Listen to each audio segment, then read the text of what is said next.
नमस्कार दोस्तों, आपका वेलकम है स्टॉक टिप्स में। मैं आपका पहला दोस्त संदीप आपके सामने एक बढ़िया वीडियो लेकर दोस्तों आपका ज्ञान और प्रॉफिट करने का मोटिव हम बनाए रखेंगे। दोस्तों आज मार्केट में दिन भर हाई वोलेटिलिटी रही जिसमें प्रॉफिट कमाए बहुत मजा आया होगा उसको। मगर क्या दोस्तों आपने प्रॉफिट कमाए क्या, फिर आप कमाना चाहते हैं तो दोस्तों आज बने रहिए हमारे साथ और बताएगी आज जो आरबीआई अनाउंसमेंट हुई है। दोस्तों आज जो आरबीआई अनाउंसमेंट में कौन से अनाउंसमेंट किए गए और किस तरह से उसका बेनिफिट होने वाला है इन्वेस्टर्स को, और कैसे जो मार्केट में अभी शेयर मार्केट में पैसा लगाने के लिए तैयार है उनको कौन से सेक्टर में पैसा लगाना चाहिए, इसके बारे में थोड़ी आपको जानकारी देगी। और कौन से सेक्टर को जब आरबीआई ने अनाउंसमेंट की तो उसमें रैलियां बनने लगी, तो दोस्तों वो रैलियां क्यों बनी और किस तरह से मार्केट एकदम हरा भरा हो गया और ग्रीन हो गया, जिसके कारण बहुत सारे इन्वेस्टर आज पैसा कमाए और इंट्राडे ट्रेडर भी आज पैसा कमाए। तो चलिए दोस्तों हम चलते हैं उस न्यूज़ पे और जानेंगे बहुत सारी बातें किस तरह से आरबीआई ने आज सबका दिन हरा भरा कर दिया। और जो स्पेशली बैंक्स, एनबीएफसी और कुछ ऐसे केमिकल सेक्टर रहे हैं जिनको आरबीआई की तरफ से एक बड़ा तोहफा मिला है। तो दोस्तों जिस तरह से कोविड-19 की परेशानी है उसके देखते मद्देनजर देखते हुए आरबीआई ने बड़े बड़े कदम उठाए जिसका फायदा आने वाले दिनों में सबको होने वाला है। तो चलिए दोस्तों हम चलते हैं उस न्यूज़ पर और जानेंगे बहुत कुछ बात है। मगर दोस्तों वीडियो शुरू करने से पहले आपको रिक्वेस्ट जरूर करेंगे, अगर आप हमारे चैनल पर नए हो तो प्लीज़ प्लीज़ प्लीज़ चैनल को सब्सक्राइब जरूर कर लीजिए और बेल नोटिफिकेशन बटन से जरूर दबाना दोस्तों। और वीडियो पसंद आए तो लाइक ज़रूर करना और अपने दोस्तों के साथ शेयर जरूर करें, क्योंकि आपका तो प्रॉफिट बन रहा है, आपका ज्ञान तो बढ़ रहा है। प्लीज़ दोस्तों अपने दोस्तों का भी ज्ञान बढ़ाइए और प्रॉफिट बढ़ाइए। तो चलिए दोस्तों हम चलते हैं न्यूज़ पे और जाने की बहुत सारी बात है जिसके कारण बनेगा आपका प्रॉफिट। दोस्तों हम अभी आए न्यूज़ के ऊपर। न्यूज़ में क्या बताया जा रहा है देखिए बात को। Face that business disruption due to the spread of कोविड-19 and 40-day lockdown across the nation could lead to the surge in bad loans. देखिए दोस्तों यहाँ पे बैड लोन्स का जो एक प्रकार था वो बढ़ते जा रहा था, क्योंकि दोस्तों बहुत सारे यहाँ पे जो 40 डेज का लॉकडाउन इसके वजह से बहुत सारे पेमेंट्स जो रखड़े हुए थे, जिसका एक मतलब यही निकल के आ रहा कि यहाँ से अभी ये एनपीएस बढ़ने वाले हैं हर बैंक का। तो दोस्तों इसके मद्देनजर रखते हुए यहाँ पे आरबीआई ने एक बड़ा कदम उठा लिया है जो कि बहुत जरूरी था उसके लिए। तो दोस्तों आगे बढ़ते हुए जानेंगे। Has promoted the Reserve Bank of India to provide relief to lenders।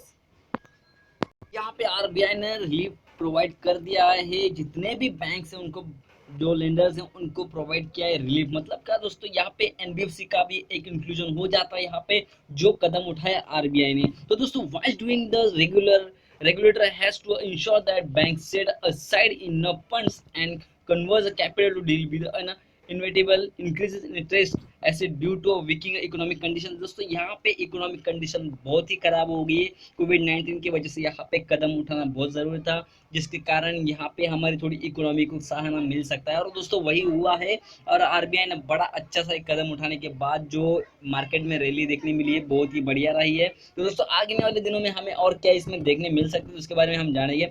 The announcement comes as a part of the RBI second set of emergency announcement with the deal with the economic and financial sector consequence of the spread of covid.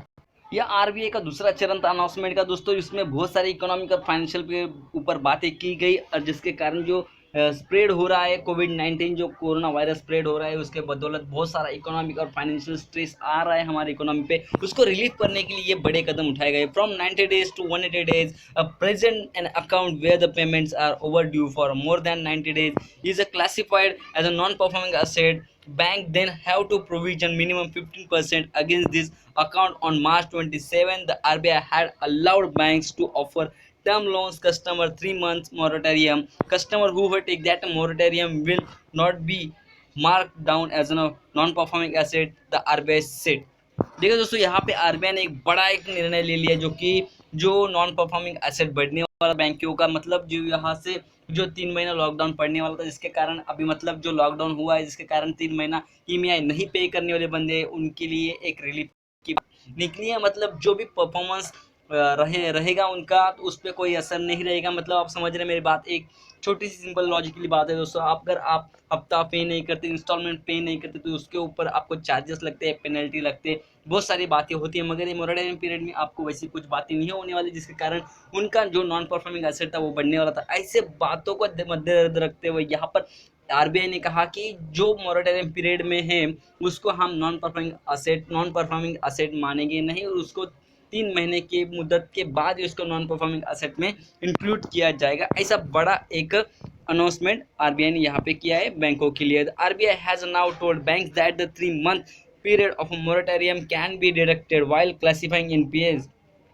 This essentially means that the banks have 180 days to classify an account as an NPA for the account that avail for the moratorium। देखिए दोस्तों यहाँ पे moratorium कहा जाएगा, 90 days में नहीं कहा जाएगा, उसको 180 डेज में क्लासीफाई करके उसको एनपीएस कहा जाएगा अकाउंट, यह मोरेटोरियम के बाद में। For example, if an account stop making repayments on March 1 after availing the moratorium and remains in default even after that, it will be only gets classified as a bad loans in September. Similarly, if an account stopped repayment before March 1, the NPL clock will stop for the months and restart once the moratorium ends। ठीक है दोस्तों, यहाँ पे moratorium periods के जो उनके जो पहले के उनके पेमेंट्स हो गए उसको हम एनपीएस मान सकते हैं, मगर इसके बाद जो मोरेटोरियम पीरियड उसको एनपीएस नहीं मानेंगे।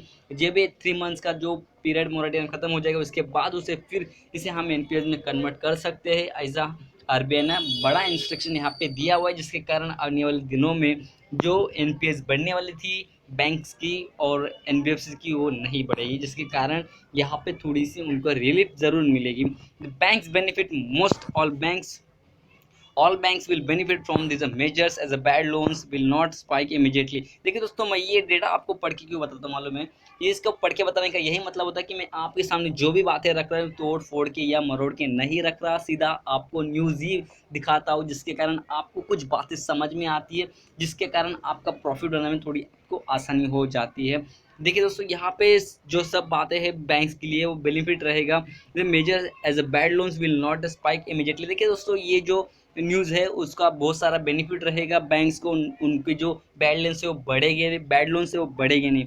To be a sure and eventual deterioration and asset quality में emerge in the second and third quarters of the current financial year. दोस्तों यहाँ पे टेंशन वाली कोई बात नहीं है, उसको मर्ज करके चलने का है, जिसके कारण फाइनेंशियल ईयर में उनको करंट फाइनेंशियल ईयर में वो बातें सब सच धज के निकल के आ सकती है, ऐसा मानना है आरबीआई का। The biggest benefit of this relief में फ्लो टू रिटेल लेंडर्स। दोस्तों सबसे बड़ी जो रिटेल इन्वेस्टर है, रिटेल जो लेंडर है जो प्रोवाइड करते हैं लोन को, उनके लिए बड़ी रिलीफ है। उनके लिए who are fearing increase default due to loss of income and wages across customer segment equally banks with the large MSC and mid-sized corporate exposure may stand to benefit to at these industry segment are consider most valuable. देखिए दोस्तों, यहाँ पे हर चीज़ यहाँ पे clarify करके बताता हुआ यहाँ पे आरबीआई जो नॉर्मल लेंडर्स होते हैं, छोटे लेंडर्स होते हैं, उनके लिए भी बड़ी बड़ी बातें लिखी गई है यहाँ पे।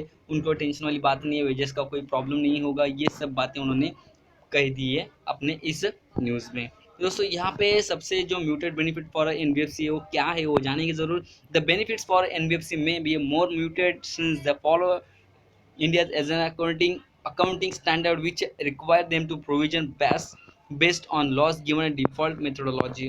NBFC which are required to comply with the Indian accounting standard may be guided by the guidelines duly approved by their boards and as per advisories of the Institute of Chartered Account of India in a recognition impairments in a other words, NBFC have flexibility under the prescribed accounting standard to consider such relief to their borrowers, the RBI said। ठीक है दोस्तों, यहाँ पे NBFC के लिए बहुत सारी बातें कही गई है कि उनकी जो रिलीफ से उनको मिलेगी, जो भी प्रोविजंस है इंडियन चार्टर्ड अकाउंटेंट इंस्टीट्यूट के इसकी तरफ से आपको फॉलो करनी है।